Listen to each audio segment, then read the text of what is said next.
te partager un exercice réalisé avec un groupe de...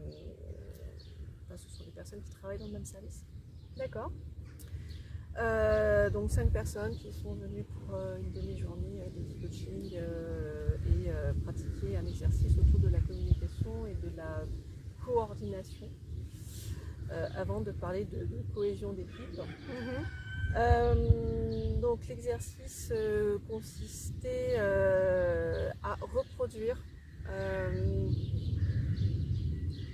ce qu'ils pouvaient ou à transposer plus exactement leur mode d'organisation au sein de l'entreprise. D'accord. Donc bon, une entreprise est forcément structurée en plusieurs services avec différents collaborateurs et des services qui ont des choses à faire liées à leur mission, mais qui d'un point de vue global sont également en lien avec ce qui est réalisé par les autres services.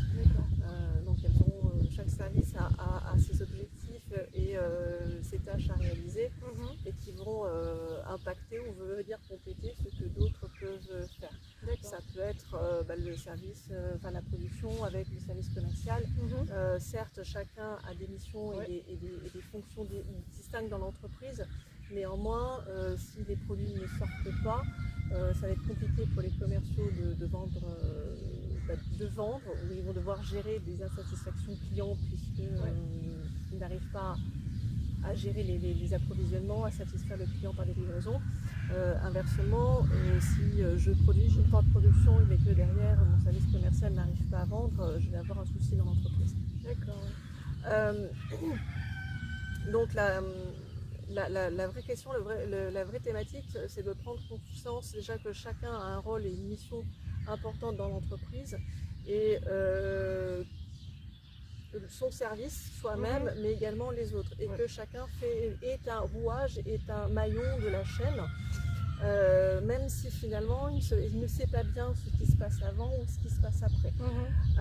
Donc l'exercice proposé était de leur faire revivre d'une manière différente, donc avec le cheval, ce qu'ils vivaient au quotidien, donc c'était transposer leur entreprise dans le manège. Alors pour ce faire, on a travaillé avec 2 groupes, donc chacun des groupes avait un cheval. L'objectif était de faire réaliser au cheval un parcours. Donc un parcours, ça va être quoi? Ça va être passer au-dessus d'une barre, ça va être passer entre des plots, le long de barres, faire un slalom, s'arrêter à un endroit défini. Donc dans chaque binôme, donc l'un des 2 partenaires avait les yeux bandés, tenait le cheval en longe. Le partenaire était positionné par rapport au cheval à son collègue.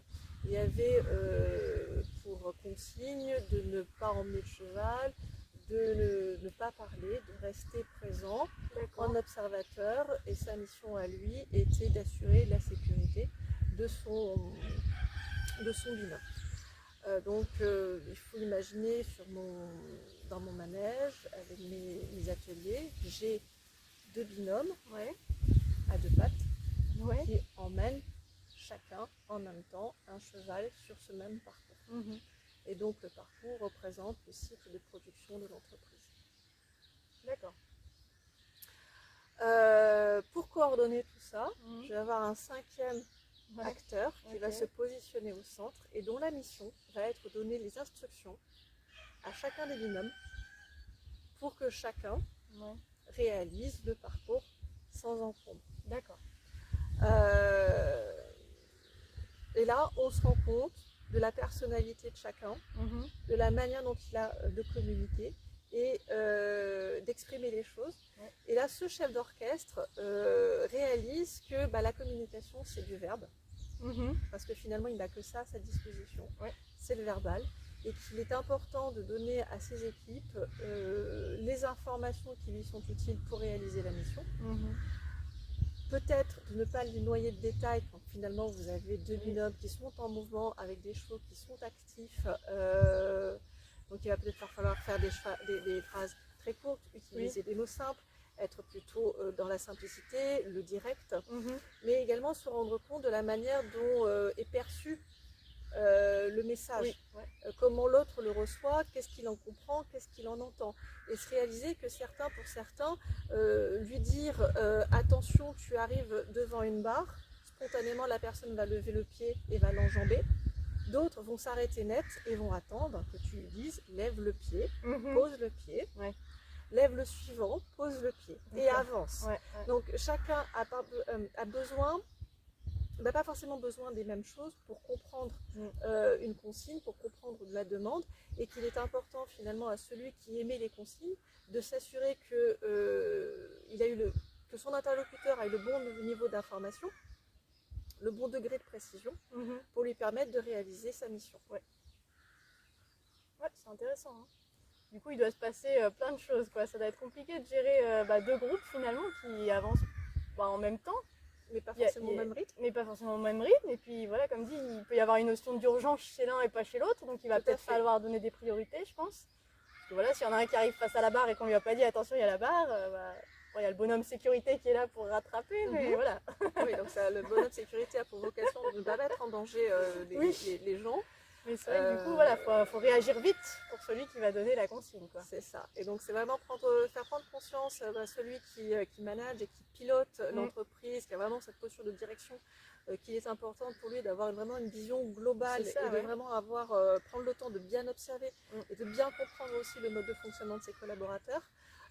Et également aux collaborateurs de capter l'information qui lui est utile pour réaliser la mission et qui n'est pas forcément nécessaire pour lui ou vraiment important pour lui, de comprendre la totalité du processus pour arriver à son objectif. Là, c'est intéressant. Et à collaborer, à vraiment se focaliser. La mission du manager intermédiaire, ça va être de faire avancer son équipe, qui là en l'occurrence est matérialisé par le cheval, qu'il faut driver en ayant un minimum d'informations, puisqu'il n'a que l'ouïe et les sensations corporelles pour faire avancer son équipe dans le projet, et qui n'a pas la vision globale que pourrait lui offrir. Mais c'est pas facile vraiment de pouvoir être partout en même temps, d'observer un peu tout, de pouvoir agir chez la bonne personne au bon moment. Enfin, ça demande vraiment d'être mobilisé, d'être pleinement présent finalement. Exactement. Et faut être réactif. Hein. C'est ça. C'est vraiment être complètement disponible à ce qui se passe. Totalement, oui. Et que c'est pas une fonction, et que le fait d'être dirigeant d'entreprise ou directeur, c'est pas forcément une fonction qui est évidente. Parce que ça veut dire prendre beaucoup de hauteur, ça veut dire un écureuil. Ça veut dire observer tout ce qui se passe, emmagasiner un maximum d'informations et savoir quand la restituer et à bon escient. Pour ne pas perdre les gens. Ça me faisait juste penser à un exercice que j'avais fait une fois. Je me disais juste, par exemple, imaginons que le manager au milieu, toi tu viens et puis tu lui proposes un café en plein exercice. Non mais, tu vois le truc ou pas? Pour le déstabiliser. Oui, pour voir un peu comment ça réagit, tu vois. La prochaine fois, j'essaierai. Tu lui amènes une pile de dossiers, j'en sais rien, n'importe quoi, tu vois, mais tu viens casser le truc. C'est une très bonne idée. Et voir comment il réagit. Non mais c'est vrai. Est-ce qu'il reste focus? Est-ce qu'il va continuer à diriger ses équipes? Est-ce qu'il va être ailleurs? Est-ce qu'il va savoir verbaliser? Excuse-moi, je suis en train de faire quelque chose d'important, je reviens dans 5 minutes, tu vois. Mais oui, c'est... Note pour la prochaine fois. Ouais, hein, à tester. Quand j'aurai des groupes plus importants, il y en a un qui aura pour vocation à perturber. Voilà, je pense que ça peut être intéressant, ouais. Et comment ça se passe? Et finalement, comment interagissent alors certes, je puis vais surtout que ceux qui ont les yeux bandés, ils sont pas au courant, donc ils comprennent pas ce qui se passe, tu vois.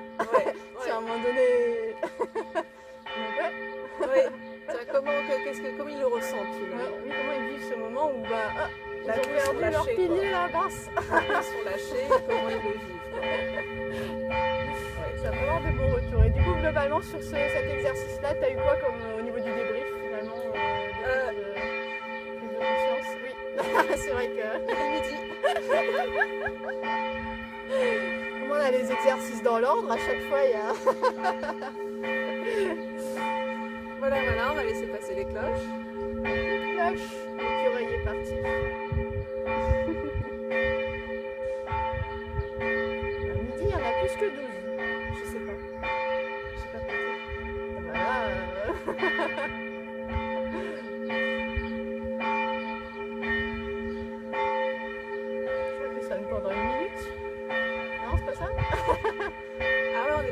alors? Bah, midi, c'est un peu différent des autres, je crois. Ouais, ouais. Ok, bah alors je vais enchaîner. Les prises de conscience, oui, alors pour la fonction de manager, c'est vraiment prendre conscience de la nécessité finalement de communiquer, de vraiment communiquer, donner des informations pour permettre aux gens d'avancer dans leur mission, dans leur fonction, dans ce qu'ils ont à faire, mais de communiquer avec justesse par rapport aux besoins de la personne, mais également par rapport à sa personnalité. Certains ont vraiment besoin d'avoir des process extrêmement détaillés pour pouvoir faire, d'autres ont un niveau d'autonomie où un minimum d'informations sera utile et nécessaire pour faire. D'où l'importance de connaître son équipe. Hein. Voilà, et qui peut-être seront embarrassés d'avoir trop d'informations. Oui, oui. Une personne qui va être autonome, où tu vas lui expliquer, si tu es devant la barre, qui va comprendre qu'il va falloir qu'elle l'enjambe. Bien sûr, Tu lui expliques, lève le pied droit, lève le pied gauche, elle va peut-être le vivre comme, mais bon, ça va, enfin, je suis pas stupide, quoi. Elle va peut-être mal le vivre. Une autre personne, si on ne lui détaille pas, elle va se sentir perdue, larguée. Donc il va peut-être falloir lui dire pour qu'elle se sente rassurée. Donc c'est vraiment comprendre qui j'ai en face de moi, quels sont mes collaborateurs, de quoi ils ont besoin pour pouvoir avancer. Est-ce que certains ont besoin d'avoir énormément d'informations, d'être rassurés, d'avoir de la méthode, un cadre presque rigide pour pouvoir avancer. D'autres par contre, ça peut être vécu comme un manque, une déresponsabilisation, une manière d'infantiliser, on ne pas se sentir à l'aise avec ça, et donc on risque d'être dans une situation de rupture de la communication, voire conflictuelle, parce qu'elle ne va pas se sentir en autonomie et donc reconnue pour ses compétences. Donc c'est vraiment important de savoir qui j'ai en face de moi pour pouvoir adapter ma communication en fonction du besoin de la personne et de l'objectif que je veux poursuivre. Ok, c'est un bel exercice. Ah oui, en termes de communication, c'est un très bel exercice. Ouais. Pas facile. Qui n'est pas facile, mais qui peut être assez drôle à observer. Oui, je pense. Il y a de quoi bien rigoler, oui. Donc comme quoi, on peut faire des séances très sérieuses. Oui, oui, on bien sûr. Des sujets très sérieux et que l'on peut transposer facilement dans la vie professionnelle, tout en l'abordant. C'est ludique, quoi. Ludique. Puis on rigole et on passe un beau moment tous ensemble. C'est ça. Ça crée de la cohésion. Hein. C'est ça. Donc on arrive à faire de la cohésion d'équipe tout en étant sur des sujets très sérieux qui permettent de faire évoluer ces pratiques professionnelles. Ouais, c'est chouette. Bah, merci du partage pour cet exercice-là, franchement. Avec plaisir, Julie. Et on se dit à la prochaine.